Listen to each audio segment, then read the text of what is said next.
Good morning students, कैसे हैं आप सब। लास्ट टाइम पे बच्चों हम बात कर रहे थे अंकों को पूर्णांकित करना, ये हमने बात कर ली थी। अब हम बात करेंगे सार्थक अंकों की संक्रियाएं। इसकी बात करेंगे सार्थक अंकों की संक्रियाएं। पीडीएफ नहीं मिलेगी, इसका यहीं से उतारना है, ठीक है ना। तो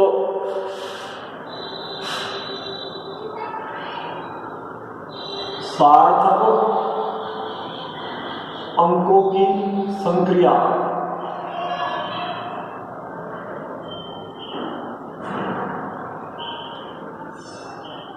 पहला है जोड़ में घटाव के लिए।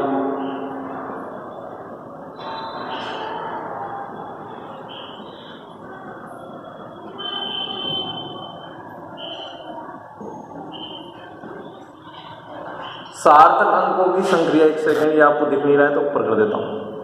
सार्थक अंकों की संक्रियाएं हैं, पहला है जोड़ व घटाव के लिए। अरे भाई, जोड़ घटाव करना सभी जानते हैं, ठीक है ना। तो जोड़ और घटाव करने के बाद उसको आंसर को कितने सार्थक अंकों तक लिखा जाएगा वो यहां देखना है। जोड़ घटाव करना तो तुम बचपन से सीख रहे हो। तो जोड़ और घटाव करने के बाद सार्थक अंक को कितने लिखे जाएंगे, ठीक है ना। जोड़ और घटाव तो तुम कर लोगे जैसे करते हैं, उसको आंसर को कितने अंकों तक लिखा जाएगा वो यहां देखना है। तो इधर सुनना, नियम क्या है कि जोड़ एवं घटाव दोनों के लिए सेम नियम है। जोड़ और घटाव करने के पश्चात दशमलव के पश्चात जोड़ और घटाव करो, जो करना है वो करो, और दशमलव के पश्चात उतने सार्थक अंक लिखे जाएंगे जितने की जोड़ एवं घटाव करने वाली संख्या में सबसे कम दशमलव के बाद सार्थक अंक हैं, ठीक है। मैं लिख देता हूं, फिर एग्जाम्पल से आपको समझ में आ जाएगा, ठीक है ना। जोड़ व घटाव करने के पश्चात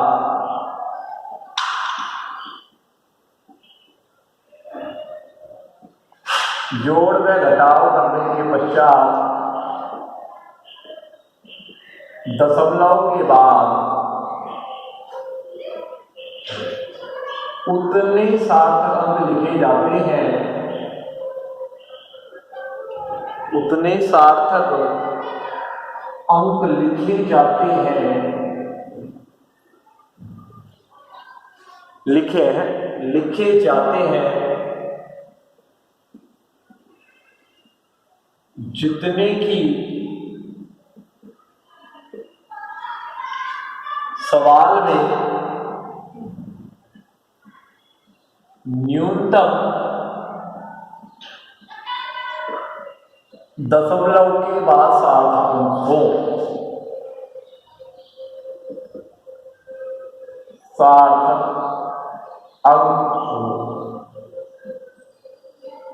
अब आंसर को, अब ये इसको हम एक एग्जांपल से एक्सप्लेन करते हैं। इधर देखना, एक एग्जांपल ले लिया मैंने, उससे समझ में आ जाएगा। मुझे 3.7 प्लस 13.07 प्लस 0.33 को ऐड करना है। इनको ऐड करेंगे तो ऐड करने के बाद आएगा 17.10। मैंने ऐड कर लिया, 17.10 आ रहा है। तो ऐड करने के बाद 17.10 आ रहा है, लेकिन हमको 17.10 आंसर नहीं है। तो इसका आंसर होगा, इधर देखना, इसमें दशमलव के बाद कितने सार्थक अंक हैं? 1। इसमें कितने हैं दशमलव के बाद? 2। किसके बाद देखने? दशमलव के बाद। और इसमें कितने हैं दशमलव के बाद? 2। तो भाई आंसर में दशमलव के बाद उतने सार्थक अंक लिखे जाते हैं जितने की सवाल में न्यूनतम दशमलव के बाद सार्थक अंक हो। यानी कि आंसर में दशमलव के बाद उतने सार्थक अंक लिखे जाएंगे जितने की सवाल में दशमलव के बाद न्यूनतम सार्थक अंक हो। तो दशमलव के बाद न्यूनतम सार्थक अंक कितने हैं? इसमें 1, इसमें 2 है, इसमें 2 है। तो आंसर में, ये आंसर है, दशमलव के बाद कितने सार्थक अंक लिखे जाएंगे? 1 लिखा जाएगा, क्योंकि न्यूनतम कितना है? 1 न्यूनतम है। तो इसका आंसर जो होगा 17.1 होगा सही आंसर। दशमलव के बाद एक सार्थक अंक, कितने सार्थक अंक है? एक सार्थक अंक लिखा जाएगा। एक क्यों लिखा जाएगा दशमलव के बाद? एक ही सार्थक अंक क्यों लिखा जाएगा? ये दो सार्थक अंक थे, एक ही लिखा जाना है। क्यों? क्योंकि सवाल में दशमलव के बाद न्यूनतम सार्थक अंक एक है। यदि दो होते तो दो तक लिखते, तीन होते न्यूनतम तो तीन तक लिखते। जोड़ और घटाव के लिए ये नियम है। गुणा और भाग के लिए क्या नियम है भाई? ये जोड़ के लिए भी ये नियम और घटाव के लिए भी है। ये नहीं है, ये गलत उत्तर है। सही उत्तर ये है। जोड़ कर दिया और दशमलव के बाद उतने सार्थक अंक लगाने हैं जितने की सवाल में दशमलव के बाद न्यूनतम सार्थक अंक हो, बता दिया।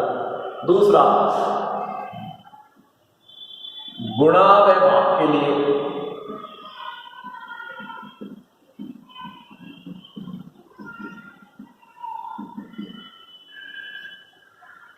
गुणा व भाग लिख रहा हूं नियम, फिर आप देखो। गुणा व भाग करने के पश्चात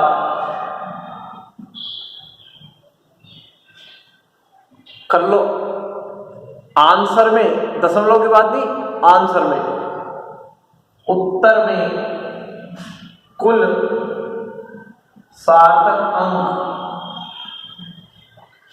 सार्थक अंक उतने होते हैं, उतने होने चाहिए जितने की सवाल में न्यूनतम सार्थक अंक हो।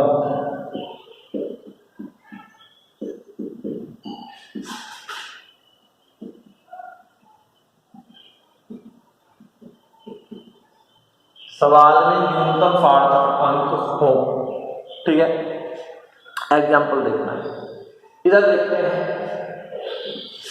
मेरे को भाग देना है 4.237 में 2.51। तुम भाग दोगे तो ये आएगा 1.6880। ये गलत उत्तर हो गया। भाग देना सब जानते हैं, भाग दे दिया, ये गलत उत्तर है। तो सही उत्तर क्या है? मैं भाग से निकाल रहा हूं, गुणा और भाग दोनों के लिए यही है। गलत उत्तर है ये। तो भाई सही उत्तर क्या होगा?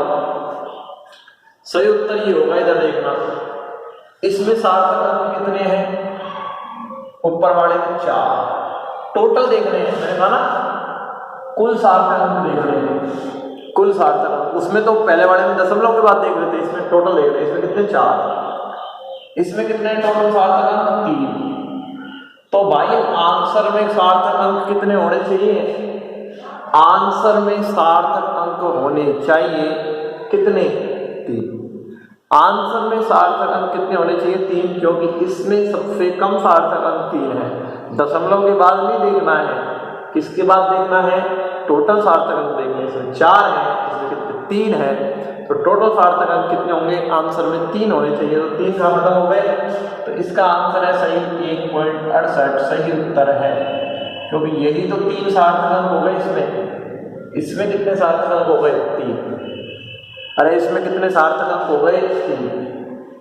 तो कहने का मतलब बच्चों इतना सा है कि जोड़ एवं घटाव करेंगे तो जोड़ और घटाव तो कर ही देंगे, जो अपन करते हैं वो कर देंगे।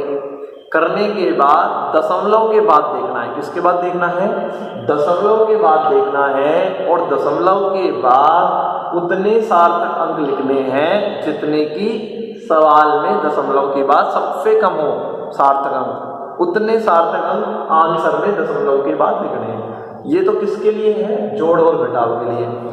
गुणा और भाग के लिए ये नियम है कि गुणा और भाग कर दो। करने के पश्चात जो तुम्हारा उत्तर आया है, किसका आया है? उत्तर आया है, उसमें कुल सार्थक अंक, दशमलव के बाद नहीं, कुल सार्थक अंक उतने होंगे जितने की उस सवाल में कम से कम सार्थक अंक हैं। सवाल में सबसे कम सार्थक अंक कितने हैं? इसमें 4 है टोटल, इसमें 3 है। तो आंसर में कितने सार्थक अंक होने चाहिए? 3 सार्थक अंक होने चाहिए। और आंसर इसका 3 सार्थक अंकों तक बिल्कुल सही हो गया। ठीक है, तो आपको इसमें कोई भी ज़्यादा दिमाग लगाने की बात नहीं है। इन नियमों का पालन करके आप आराम से इसको कर सकते हैं। तो यहाँ पर ये टॉपिक भी ख़त्म हो गया है। अब आने वाले लेक्चरों से मैं थोड़ी स्पीड को बढ़ाऊंगा, वीडियो की टाइमिंग भी बढ़ेगी और उसमें आपको PDF मिल जाया करेगी। तो हम केवल समझाया करेंगे यहाँ पर इस चैप्टर को ख़त्म करने के बाद, ठीक है ना। ये हो गया है अपना। इस चैप्टर को ख़त्म करने के बाद हम आगे देखेंगे, फिर PDF के माध्यम से आपको PDF मिल जाया करेगी और मैं यहाँ पर टाइमिंग बढ़ा दूंगा तो आपको। लेकिन अभी मैं सोच रहा हूँ कि 1-2 दिन और रुके, फिर रिदम में आते ही चलेंगे आगे। धन्यवाद। आज के लिए इतना ही काफ़ी। धन्यवाद।